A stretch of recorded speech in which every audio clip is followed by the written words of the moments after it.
입니다. 여러분 날씨가 좀 어때요?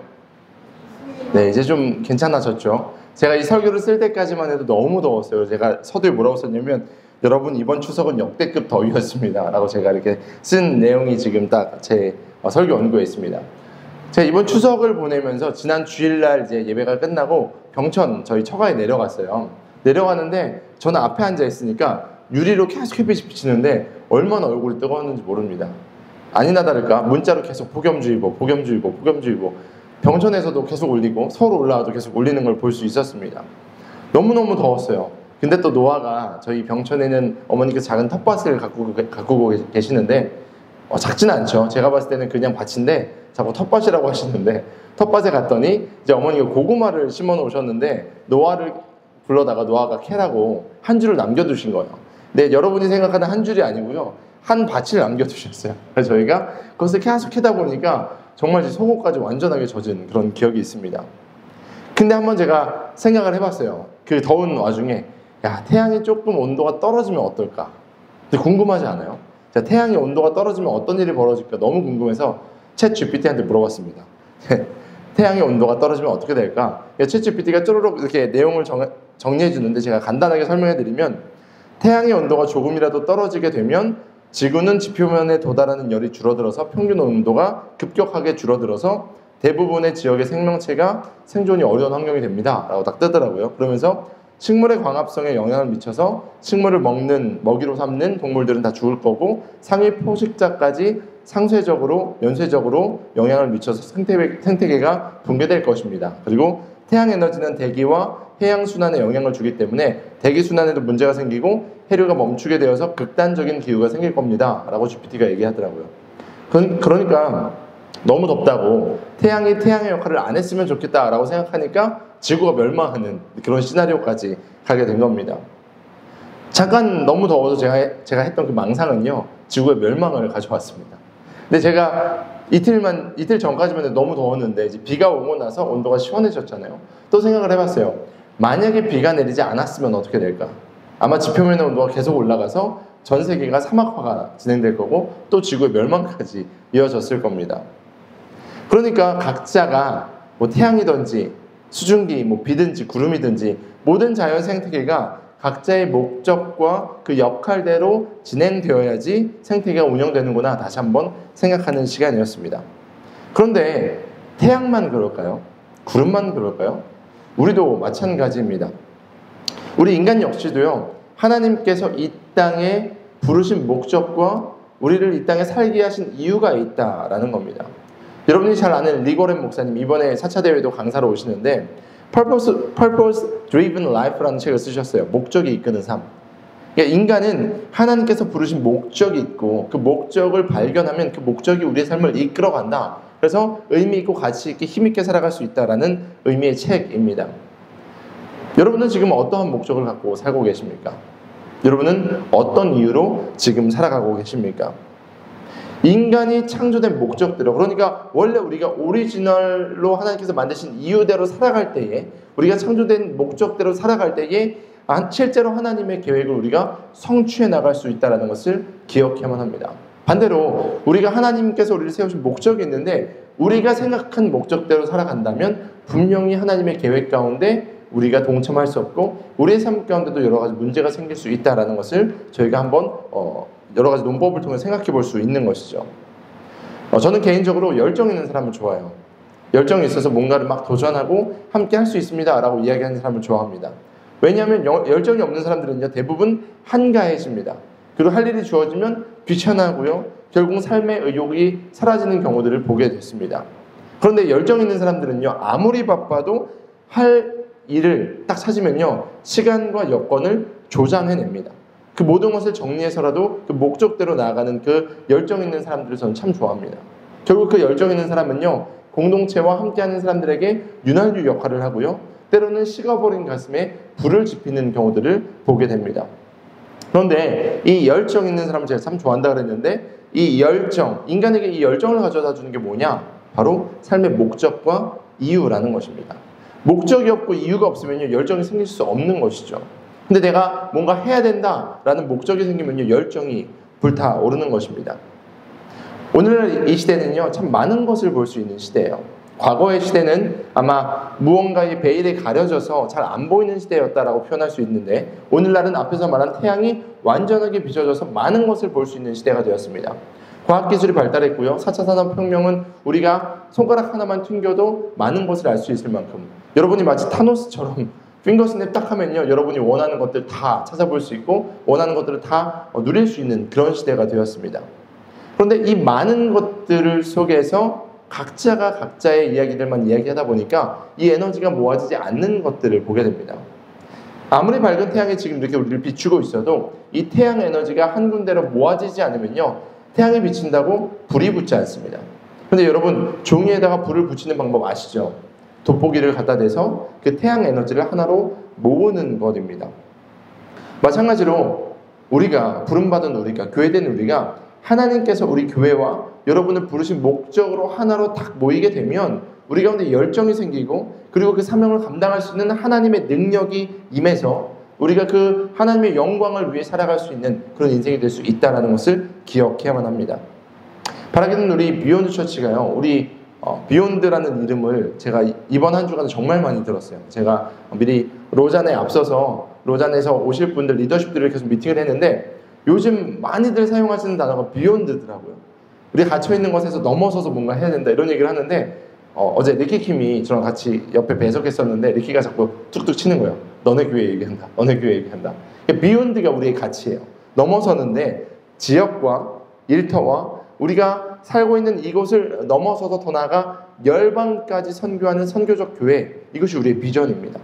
복음을 나만 누리는 것이 아니라 이웃에게 전달하는, 교회라는 공간 안에서만 우리가 좋아하는 것이 아니라 교회를 넘어서서 세상에 들어가는 것, 이게 우리 교회의 가치이고 목적이고 부르심인 줄 믿으시길 소망합니다.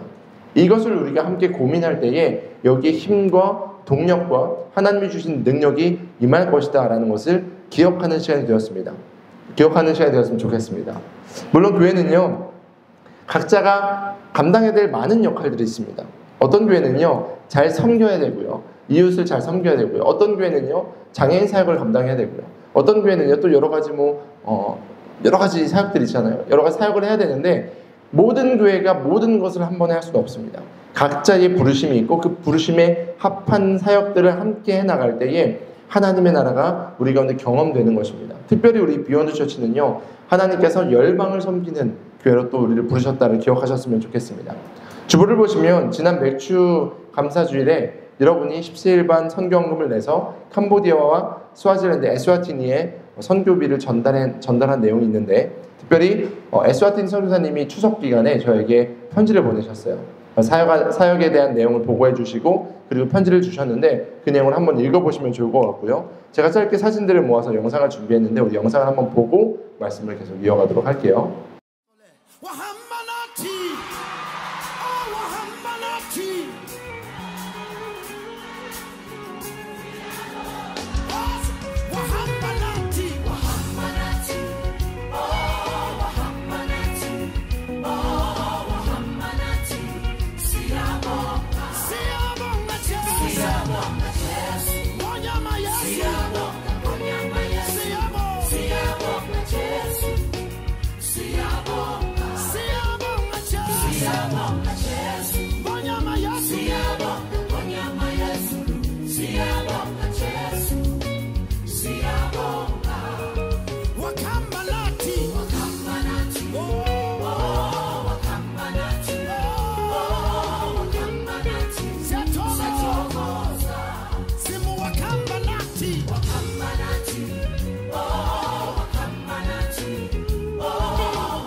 여러분이 보낸 선교비로 이렇게 에스와티니 지역의 화장실 사역을 진행하게 됐습니다.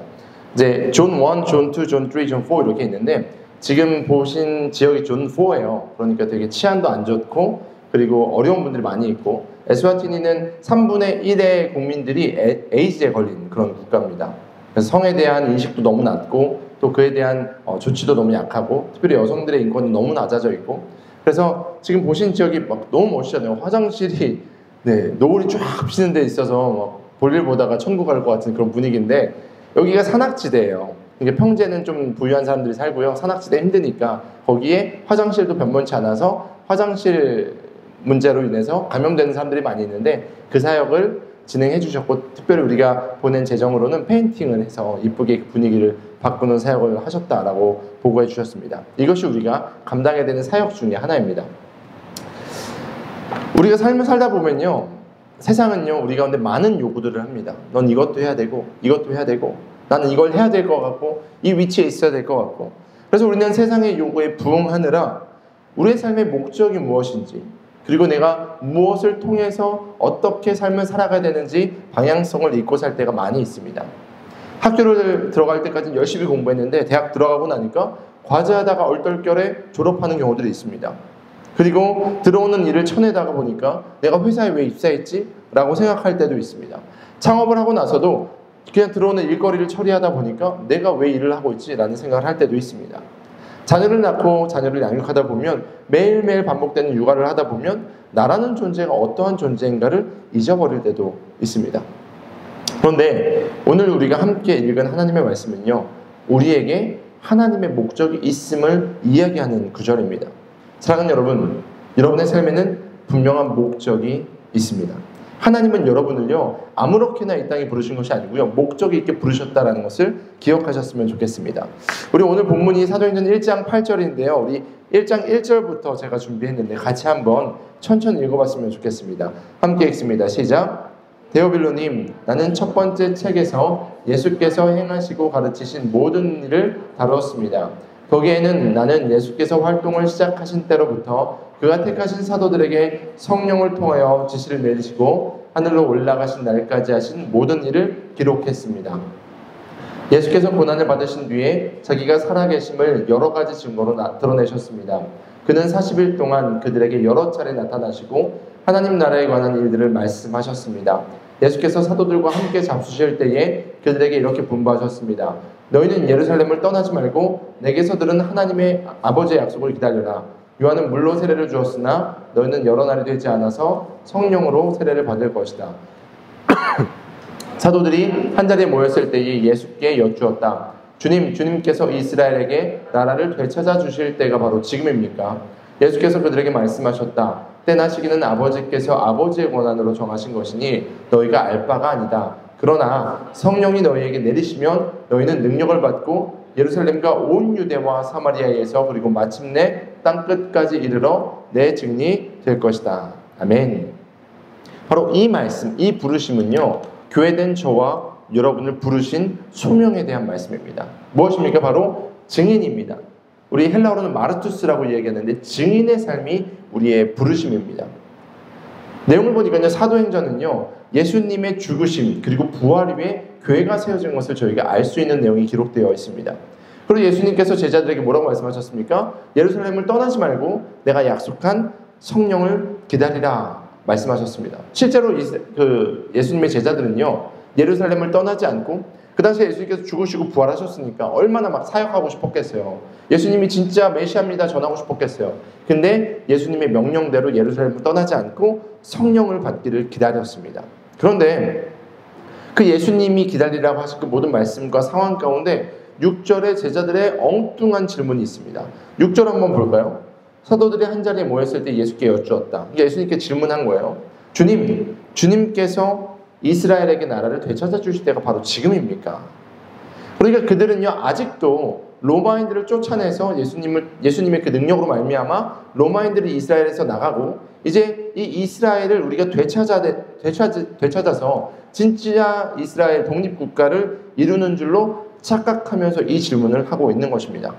그러니까요 지금 예수님 그리고 하나님께서 갖고 있는 우리를 향한 목적보다 제자들이 갖고 있는 목적이 훨씬 작았다라는 겁니다. 한 국가를 세우는 것, 물론 우리가 생각했을 때 클 수 있지만 그들은 지금 소망했던 것이 뭐냐? 이스라엘을 회복하는 거였어요. 로마에게 더 이상 눈치 보지 않고 우리나라 되찾는 것, 이것이 그들의 그릇이었다는 거죠. 근데 하나님의 목적은 어디였습니까? 예루살렘과 유대와 온 사마리아와 마침내 땅끝까지. 그러니까 하나님의 목적은 열방이었는데 지금 예수님의 제자들은 이스라엘 작은 나라에 머물러 있음을 저희는 볼 수 있는 것입니다. 사랑하는 여러분, 여러분의 삶의 목적은 어디 있습니까? 지금 이스라엘이라는 작은 국가에 머물러 있습니까? 아니면 하나님이 말씀하시는 열방까지입니까? 나와 우리 공동체도 마찬가지입니다. 우리 교회는 우리끼리 좋은 공동체로 머물러 있는 것인가? 아니면 하나님의 부르심에 따라 열방의 복음을 전하며 하나님 나라의 확장을 꿈꾸고 있는가? 우리를 죽음에서 구원하신 예수님은요, 우리를 죽기까지 사랑하신 예수님은요, 이제 그 사랑이 더 진하고 깊어짐을 우리가 경험하고 나서 그것을 복음을 전하는 이 초점, 하나님의 초점, 그리고 하나님의 생각을 갖기 위해서는요, 성령이 우리 가운데 필요하다라는 것입니다. 그러니까요, 우리는요, 우리의 힘으로 열방을 바라보고 나 세계 나가야지, 전 세계적으로 사역해야지, 이것이 아니라 성령이 우리 가운데 임하셔서 성령의 능력으로, 성령의 감동으로 하나님의 마음을 깨달아서 열방을 사랑하게 하신다라는 것을 우리는 기억해야만 합니다. 우리의 작은 나라, 우리의 작은 소망, 여기에 갇혀 있는 것이 아니라 성령 안에서 하나님의 마음을 깨닫고 열방을 바라보게 되는 저와 여러분 모두가 되길 소망합니다. 그릇을 넓히십시오. 하나님은요, 지금 열방까지 복음을 전하기를 소망하십니다. 그리고 여러분을 통해서 그 일을 하고자 하십니다. 하나님은요, 우리가 먼저 그 복음의 풍성함을 누리고 예루살렘과 유대와 사마리아와 땅끝에 나아가 복음을 전하기를 원하십니다. 근데 이 말씀이요, 마태복음 28장 18절에서 20절에도 기록되어 있어요. 우리 마태복음 말씀도 함께 같이 한번 읽어보겠습니다. 시작. 예수께서 다가와서 그들에게 말씀하셨다.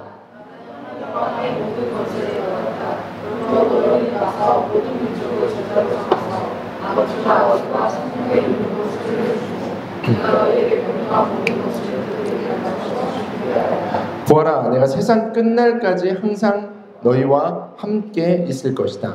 아멘. 지금 이 말씀은요, 예수님께서 제자들을 파송하시는 내용이에요. 근데 예수님의 제자들 어땠습니까? 12명의 제자들은요, 제가 봤을 때는 오합지졸이었어요. 가만히 그 12명의 인원을 보면요, 한 명은 예수님을 팔아넘겼고요. 거기 보면 성경에 보면 열심당원이라고 나와요. 그러니까 국가를 전복하려는 세력들이 있었어요. 당시 로마 국가를 힘으로 전복하려는, 지금으로 말하면 테러리스트 같은 사람들도 예수님의 제자들 중에 있었고요. 거기 보면 세리도 있었어요. 세리는 로마의 통치 아래에 있는 그러한 사람이잖아요. 그러니까 전혀 다른 정권의 두 사람이 같이 있었고요. 그리고 그 중에 예수님의 제자들 중에 칼을 뽑아서 말고의 귀를 잘랐던 베드로도 있고요. 정말 다양한 오합지졸의 제자들이 있었는데 예수님의 그 사역을 위임하시면서 너희가 땅끝까지 복음을 전해야 되는데 나는 하늘과 땅의 권세를 받은 자고 내가 너희에게 능력을 부어줄 테니까 땅끝까지 복음을 전해 라고 지금 오늘 본문에 말씀하고 있는 것입니다. 그러니까요, 우리가 열방으로 나간다. 제가 설교할 때 여러분은 열방을 나가야 됩니다 이렇게 얘기하니까 속으로 콧방에 계신 분들, 내가 어떻게 할 수 있어? 맞아요. 우리 힘으로 할 수 없습니다. 하지만 지금 하늘과 땅의 권세를 받으신 예수님께서 우리를 파송하셨고, 할렐루야. 성령이 우리 가운데 임하실 때에 우리 가운데 능력이 나타나고, 할렐루야. 그리고 그 하나님의 능력으로 권세로 우리를 파송하셨으니 우리는 순종해야 된다는 것을 성경은 말하고 있는 겁니다. 반대로 우리가 그 하나님의 말씀에 반응하지 않으면, 예수님께서 나아가라 너희는 가서 라고 말씀하셨는데 반응하지 않으면요, 하늘과 땅의 권세를 예수님께서 갖고 있지 않습니다 라고 얘기하는 것과 마찬가지라는 것이죠. 그러니까 사랑하는 여러분, 하나님을 사랑하시고 예수님을 믿으시는 분들, 그렇다면 우리는 나아가야 된다는 것입니다. 이 사명을요, 영어로 말하면요, 미션이라고 하지 않아요. 이 본문의 이 내용들, 열방까지 나아가라 라는 이 이야기는요, 영어로 말하면 Great Commission이라고 이야기합니다. 지상 대위임령, 대명령이라고 이야기합니다. 예수님께서 우리에게 맡겨주신 가장 최고되는 미션이 바로 Great Commission, 땅끝까지 복음을 전하는 것이다 라고 성령이 말하고 있는 겁니다. 그렇다면 우리는 이것을 순종함으로 실천해야겠죠. 이 사명에 대한 올바른 태도를 가졌던 믿음의 선배가 있습니다.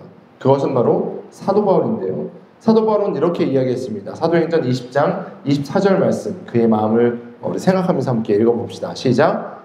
그러나 내가 나의 달려갈 길을 다 달리고 주 예수께 받은 사명, 곧 하나님의 은혜의 복음을 증언하는 일을 다하기만 하면 나는 내 목숨이 조금도 아깝지 않습니다. 아멘. 이게 사명자의 자세였다라는 거예요. 오늘날 우리는 우리 목숨이 얼마나 귀합니까? 우리 조금만 내 삶이 불편해도 못 참잖아요. 근데 사도 바울은요, 지금 주님께서 주신 그 사명을 이루기까지 내 목숨은 아까운 게 아니다 라고 얘기하고 있습니다. 나를 살리신 그 은혜에 너무 감사해서 주신 그 소명도 감사한데 그것을 다 이뤄가는 것이 마땅하다라고 그는 그의 방향을 정하고 나갔다라는 것을 기억해야겠죠. 사랑하는 여러분, 하나님께서 여러분에게 동일한 사명을 주셨습니다. 이것을 이뤄내는 저와 여러분, 우리 비욘드 모든 가족들이 되기를 소망합니다. 제가 오늘 조금 차려입었잖아요. 평소에 맨날 티셔츠만 입고 이렇게 오다가 오늘 좀 넥타이도 했는데, 한 이유가요, 제가 오늘부터 이제 송도 컨벤션에서 진행되는 로잔 4차 대회에 참여합니다. 근데 이 4차 대회는 222개국에 5,000명의 영적 지도자들이 모입니다. 대한민국에서도 한 200명에 300명 정도 모이고 전 세계에서 모이는 정말 큰 대회예요. 온라인에도 5,000명 정도 참여해서 10,000명 정도가 참여해서 이제 앞으로 하나님의 나라를 위해서 우리가 어떻게 선교할 것인가를 논의하고 이것을 함께 나누는 선교 운동입니다. 바로 우리가 함께 나눈 이 부르심에 대한 이야기죠. 어떻게 하면 우리가 이 부르심을 잘 이뤄갈 수 있을 것인가. 때로는 디지털의 영역에서, 때로는 분쟁 국가에서, 때로는 비즈니스의 영역에서, 때로는 교회의 영역에서 많은 영역들이 있는데 그것을 저희가 다 분할해서 함께 테이블에 모여서 논의하는 시간을 갖습니다. 14년 전에 케이프타운, 남아공 케이프타운에서 이 대회가 3차 대회가 있었습니다. 그리고 거의 15년 만에 지금 대한민국에서 이 대회가 열리고 있습니다. 이 대회는요, 앞으로 향후 10에서 15년 정도 전 세계가 나아가야 되는, 특별히 전 세계 기독교가 나아가야 되는 방향에 대한 논의를 하는 자리입니다. 그런데 이번에 4차 대회의 타이틀이 너무 멋있습니다. 타이틀이 바로 이겁니다. 우리 같이 한번 읽어볼까요? 시작! 교회여 함께 그리스도를 선포하고 나타내자. 영어로 말하면 Let the church declare and display Christ together 입니다. 이제까지 우리는요, declare 잘했어요. 선포하고 예수님은 주님이십니다. 회개하라 천국에 갖고 왔다. declare 잘했는데 우리가 삶을 드러내고 살아내는 것을 소홀히 했다라는 반성에서 display라는 단어를 사용했더라고요. 나타내자. 사랑하는 여러분, 어떻게 하면 선교할 수 있을까요? 어떻게 하면 딴 것까지 복음을 전할 수 있을까요? 우리가 우리 아프리카에 선교비를 보낸 재정으로도 할 수 있고요. 또한 우리가 삶으로 예수 그리스도의 제자답게 살아냄을 통해서 선교를 할 수 있다는 것을 저희는 알고 있습니다. 저는 그 대회에 가서 열심히 토론하고 논의해서 그 배운 것들을 가지고 와서 여러분에게 나눠드릴 거예요. 마찬가지로 여러분에게도 도전합니다. 이번 한 주간 여러분 역시도 Let the church, 여러분이요. 여러분이 church니까 Let the church declare and display Christ 하시기를 소망합니다. 이번 한 주간 여러분이 살아가는 삶의 현장에서 예수님을 나타내시고 예수님을 declare, 전하시기를 소망합니다. 저는 그 자리에서 또 맡겨진 사명을 감당하고 교회된 우리 모두가 이번 한 주간 더 노력해서 예수 그리스도의 복음 그리고 예수 그리스도의 주인 되심을 선포할 때에 저는 소망합니다. 하나님의 나라가 이 땅 가운데 임할 줄 믿습니다. 이 땅 가운데 무너진 교회들이 세워질 줄 믿습니다. 이 땅 가운데 무너진 정치, 경제, 문화, 사회, 국방, 예술, 가정 각 분야가 회복될 줄 믿습니다.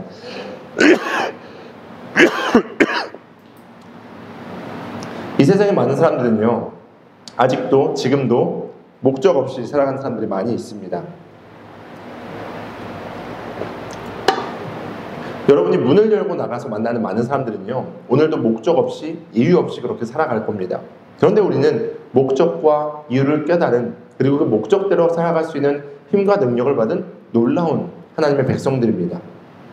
우리는 하나님께서 먼저 우리를 사랑하셨기 때문에 사랑에 빚진 자들이고, 먼저 우리가 은혜를 입은 자들이기 때문에 이제 우리는 마땅히 그것을 전해야만 합니다. 사도 바울의 이 말씀을 기억하면서 우리의 목숨을 아깝게 여기지 않을 정도로 하나님의 나라를 위해서, 사랑하는 하나님을 위해서 이번 한 주간 살아보시기를 도전합니다. 그리고 그렇게 살아낼 때에 여러분의 삶의 순간순간 여러분과 함께 하시는 그 하나님을 경험하시기를 축복합니다.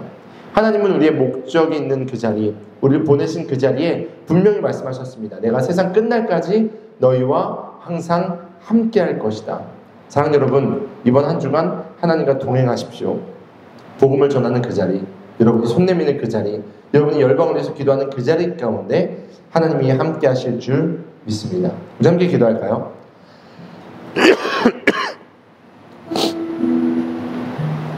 이 시간에 기도할 때 이렇게 기도했으면 좋겠습니다. 하나님, 아직도 나는 내 소명, 나의 부르심이 이스라엘이라는 나라의 변화에 머물러 있습니다. 마치 예수님의 제자들처럼 말입니다. 하나님, 그러나 하나님께서 우리를 부르시는 것은 예루살렘과 유대와 사마리아와 땅끝이라고 말씀하셨는데, 하나님, 우리의 소명, 우리의 소망을 넓혀주십시오. 우리의 그릇이 넓어지게 하여 주시고, 하나님의 시선이 있는 열방에 우리의 시선이 있게 하여 주시고, 주님, 우리가 오늘 살아가는 그 삶의 현장에서도 그 복음을 전하고 선포하게 하여 달라고 들은 말씀을 기억하면서 우리 주여 한번 외치고 간절한 마음으로 기도하도록 하겠습니다. 주여, 하나님, 우리가 이렇게 주님을 찾습니다. 하나님의 은혜 아니고서는 우리가 나눈 이 말씀들을 살아낼 수도 없고, 성령의 능력이 아니고서는 우리가 땅끝까지 복음을 전하는 그 사명을 감당할 수 없습니다. 하지만 주님, 권세 있는 주님께서 우리를 파송하셨고, 우리가 주님의 능력을 받아 땅끝까지 복음을 전할 것이라 말씀하셨사오니, 우리가 믿음으로 바를 때입니다. 오늘 만나는 많은 사람들과 이번 한 주간 만나는 많은 사람들에게, 그 영혼들에게 하나님 나라의 복음을 전하게 하여 주시고, 하나님 주의 사랑으로 그들을 환대하게 하여 주시고, 그들 가운데 주의 마음을 전하게 하여 주셔서 하나님 땅끝까지 복음을 전한 선교 사명을 감당한 우리 사랑하는 비오는 모든 가족들 되게 하여 주시고, 하나님 한 사람 한 사람 될 수 있도록 인도하여 주시옵소서. 지경이 넓어지게 하여 주십시오. 하나님이 이스라엘에 멈춰있는 것이 아니라 열방을 바라보는 눈이 키워지게 하여 주시고, 하나님의 시선이 저들 마음 가운데 임하여서 하나님의 시선으로 저들 삶을 바라보며 열방을 바라보게 하여 주십시오. 지금도 열방은 지금도 전쟁 가운데, 핍박 가운데, 서로 반목 가운데, 문제 가운데 가득합니다. 하지만 주님, 복음으로 말미암아 이 모든 것이 회복될 줄 믿사오니, 하나님 그 복음의 능력을 믿사오니 우리를 통하여서 하나님 나라의 땅 가운데 임하게 하여 주시고, 하나님의 목적과 하나님의 부르심대로 살아갈 수 있도록 그 소명과 사명을 지켜내며 살아가는 우리가 될 수 있도록 인도하여 주시옵소서. 하나님, 그 말씀대로 살아갈 수 있는 능력 주시 믿습니다. 하나님, 우리가 말씀을 듣고 순종하게 하여 주시고, 순종하는 그 자리 가운데 세상 끝날까지 내가 너와 함께할 것이라 말씀하신 주의 약속이 경험되는 시간 될 수 있도록 인도하여 주시옵소서. 하나님, 감사합니다. 우리의 시선이, 우리의 영역이 예수님의 제자들처럼 이스라엘의 회복에만 머물러 있지 않게 하여 주시고, 땅끝까지, 땅끝에 있는 한 영혼에게까지 주님의 시선이 있는 그 넓이와 높이와 깊이로 우리가 넓어질 수 있도록 주님, 우리를 붙잡아 주십시오. 하나님, 지금도 전 세계는 전쟁 가운데, 그리고 전 세계는 지금도 기근 가운데, 그리고 전 세계는 지금도 자연재해 가운데, 지금 전 세계는 분쟁 가운데 있습니다. 하나님, 이 모든 것을 해결할 수 있는 것은 오직 예수 그리스도의 복음밖에 없사오니, 주님, 우리가 복음을 들고 땅끝까지 나가게 하옵소서. 먼저는 우리의 삶의 현장 가운데 만나는 사람에게 복음을 나타내며 복음을 전하게 하여 주시고, 우리가 그렇게 복음을 전하며 나타낼 때마다 세상 끝날까지 내가 너와 항상 함께할 것이라 말씀하신 그 예수 그리스도의 약속이 우리 가운데 경험되게 하여 주시고, 살아있는 신앙, 주님과 동행하는 신앙, 생명을 살리며 생명을 전하는 아름다운 비욘드 모든 가족들 될 수 있도록 인도하여 주시옵소서.